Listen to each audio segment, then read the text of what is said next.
வணக்கம், நான் உங்கள் ஜெயா. இன்றைக்கி நம்ம இந்த வீடியோவில் சவுத் ஆஃப்ரிக்கன் ஃபோக் லிட்ரேச்சரான த மங்கீஸ் ஃபிடில் இந்த கதையை பார்க்கலாம் வாங்க.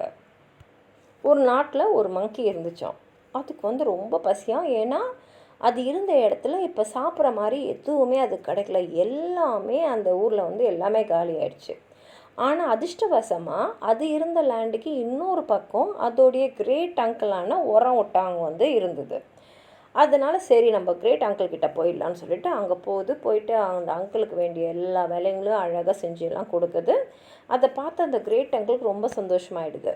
அப்புறம் திரும்பி நான் என் ஊருக்கு போகிறேன்னு சொல்லும் போது அவர் ஒரு ஃபிடிலும் ஒரு போ அண்ட் ஆரோவும் வில்லாம்பும் கொடுக்குறாங்க. ஃபிடிலாம் அந்த தந்தி வாத்தியம் அதை கொடுத்துட்டு அவர் சொல்கிறாரு, இந்த போ அண்ட் ஆரோ இருக்கே, இது ரெண்டுமே ரொம்ப சக்தி வாய்ந்தது. நீ எந்த மிருகத்தை கொல்லணும்னு நினச்சி அதை நீ இந்த போ அண்ட் ஆரோவை நோக்கி நீ அம்பு விட்டாலும் அந்த அம்பு தவறே தவறாது. அந்த மிருகத்தை அது அடிச்சிடும், நீ வேட்டையாடிடலாம். அதே மாதிரி இந்த ஃபிடில் இருக்கே, இதுவும் ரொம்ப சக்தி வாய்ந்தது. இதை நீ வாசிக்க ஆரம்பிச்சின்னா இந்த இசையை கேட்குற எல்லாராலையும் தன்னை கட்டுப்படுத்திக்கவே முடியாது. வேகம் ஆடுவாங்க, அதுவும் பயங்கரமாக ஆடுவாங்க. நீ நிறுத்தினாதான் அவங்களால அவங்க ஆட்டத்தை நிறுத்த முடியுமே தவிர அவங்களால ஆட்டத்தை நிறுத்தவே முடியாது. இது ரெண்டும் ரொம்ப சக்தி வாய்ந்தது தான், நீ வச்சுக்கோன்னு சொல்லிட்டு கொடுத்து அனுப்புகிறாரு. சந்தோஷமாக அதை வாங்கிட்டு ஊருக்கு வருது.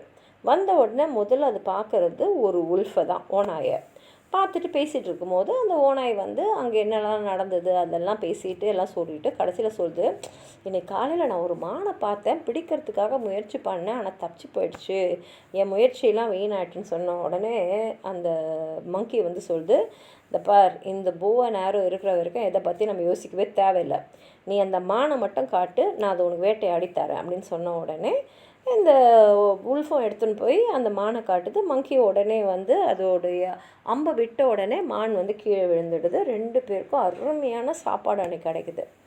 இப்போ உண்மையில் பார்க்க போனால் இந்த உல்ஃப் மங்கி கிட்ட ரொம்ப நன்றியோடு இருக்கணும். ஆனால் என்ன ஆயிடுச்சுன்னா அதுக்கு இந்த போ அண்ட் ஆரோ நம்மக்கிட்ட இருந்ததுன்னா நம்ம எப்போல்லாம் பசிக்குதோ இல்லை எந்த இதெல்லாம் பார்த்து நம்ம ஆசைப்படுறோமோ அதெல்லாம் நம்மளே வேட்டையாடிக்கலாம் இல்லையான்னு சொல்லிட்டு அது கெஞ்சுது, எனக்கு அந்த போ அண்ட் ஆரோ எனக்கு கொடுத்துறேன், நீ எனக்கு ஃப்ரெண்டு தானே அப்படின்னும் போது மங்கி சொல்லிடுது, இல்லை தர முடியாது அப்படின்னு. ஸோ கெஞ்சி பார்த்தா தரமாட்டோன்னு சொல்லிட்டு அது உருவத்தை ஏன்னா அது அந்த மங்கியோட பெருசு, எனக்கு நீ கொடுக்க போறியா இல்லையா அப்படின்னு கேட்டுட்டு இருக்கும்போது அந்த வழியாக ஒரு ஜாக்கால் ஒரு நரி போகுது. உடனே உல்ஃப் என்ன சொல்லிடுதுன்னா நரிக்கிட்ட, இந்த குரங்கு என்னுடைய போ அண்ட் ஆரோவை திருடிடுச்சு, திருப்பி கேட்டால் தரமாட்டேன்து அப்படின்னு சொல்லுது. இப்போ ஜாக்கால் உட்காந்து ரெண்டு பேரோட கதையும் கேட்குது. கேட்டுட்டு அது என்ன சொல்லுதுன்னா, இந்த பாருங்க, நான் ஒரு தீர்ப்பு சொல்ல முடியாது, நம்ம என்ன பண்ணலான்னா கோர்ட்டுக்கு போயிடலாம். கோர்ட் போனால் அங்கே சிங்கம் இருக்கும், புலி இருக்கும், மற்ற மிருகங்கள்லாம் இருக்கும். அவங்க எல்லாருமே கேட்டுட்டு ஒட்டு மொத்தமாக ஒரு தீர்ப்பு சொல்லட்டும்.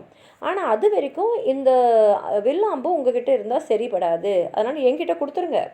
கோர்ட்டில் என்ன தீர்ப்பு வருதோ அந்த தீர்ப்புக்கு ஏற்ற மாதிரி யார்கிட்ட கொடுக்க சொல்கிறாங்களோ நான் அதை அவங்ககிட்ட கொடுத்துறேன்னு சொன்னோடனே சரின்னு ஒத்துக்கிட்டு அவங்க கொடுத்துட்றாங்க அந்த நரிக்கிட்ட அந்த வில்லையும் அம்பையும். அம்பும் கிடச்ச உடனே நரி என்ன பண்ணுதுன்னா அது கண்ணில் படுறது எல்லாத்தையும் அம்பு விடுது. எல்லாமே வேட்டையாடப்படுது. அதுக்கு ரொம்ப சந்தோஷமாக இருக்குது. இப்போ இந்த மங்கியும் இந்த உல்ஃபும் சரி நம்ம கோர்ட்டுக்கே போய் முடிவு பண்ணிக்கலாம் அப்படின்னு வராங்க. ஆனால் கோர்ட்டில் மங்கியால் சரியாக வாதாடவே முடியல, அதனால் தோற்று போயிடுது.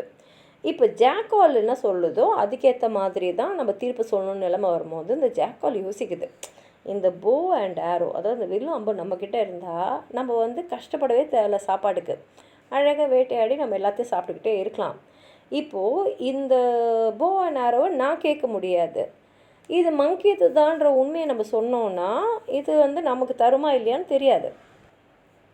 ஆனால் இது உல்ஃபுதுன்னு சொல்லிட்டா நம்ம இந்த போ அண்ட் ஆரோவை அதுக்கிட்டேருந்து வாங்கி நம்ம வேட்டையாடிக்கலாம் அப்படின்னு முடிவு பண்ணிவிட்டு அது என்ன சொல்லுதுன்னா, எனக்கு தெரிஞ்ச வரைக்கும் நான் விசாரித்ததில் எனக்கு இந்த போ அண்ட் ஆரோ உல்ஃபுக்கு தான் அப்படின்னு தெரியுதுன்னு ஒன்று.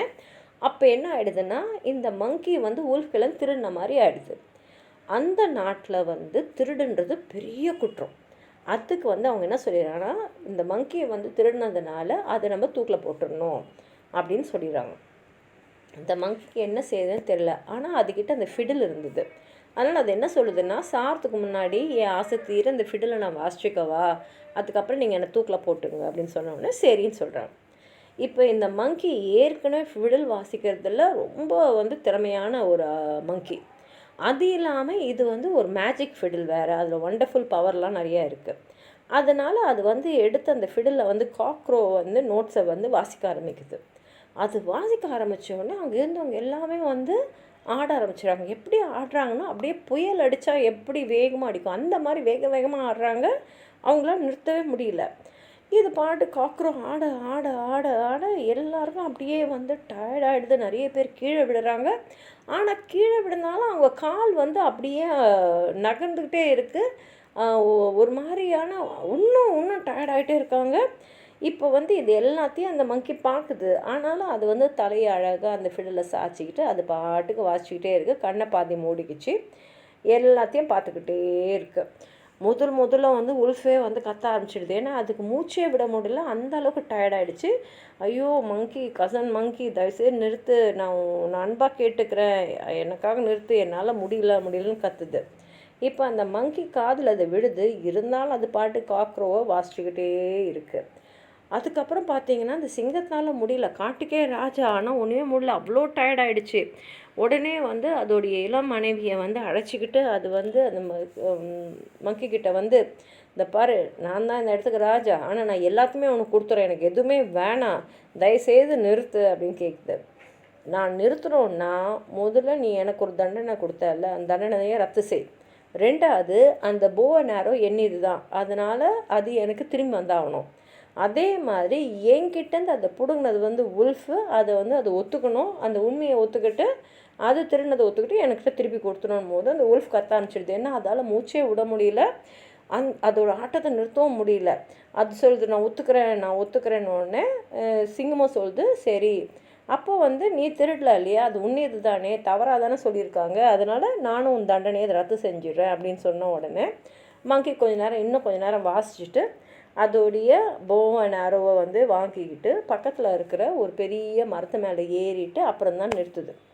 இப்போ இந்த மங்கி கிட்ட ஃபிடில் இருக்கிற வரைக்கும் அது எப்போ வாசித்தாலும் நம்ம இந்த மாதிரி தான் ஆடுவோம் தெரியுது. ஏன்னா எல்லா மிருகமும் அவ்வளோ டயர்டாக உயிர் போகிற அளவுக்கு மூச்சு விட முடியாத நிலைமைக்கு போயிடுறாங்க. அதனால் என்ன பண்ணிடுறாங்கன்னா, இந்த கோட்டில் இருந்த அனிமல்ஸு மற்ற மிருகங்கள்லாம் வந்து இந்த மங்கிக்கு பயந்து வேறு நாட்டுக்கே, உலகத்தை விட்டு எங்கேயோ தூரமாக இருக்கிற நாட்டுக்கெல்லாம் ஓடி போயிடுறாங்க. இதோட கதை முடியுது.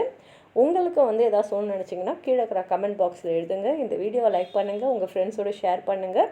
சப்ஸ்கிரைப் பண்ணாதவங்களாம் ப்ளீஸ் சப்ஸ்கிரைப் பண்ணி சப்போர்ட் பண்ணுங்கள். நன்றி.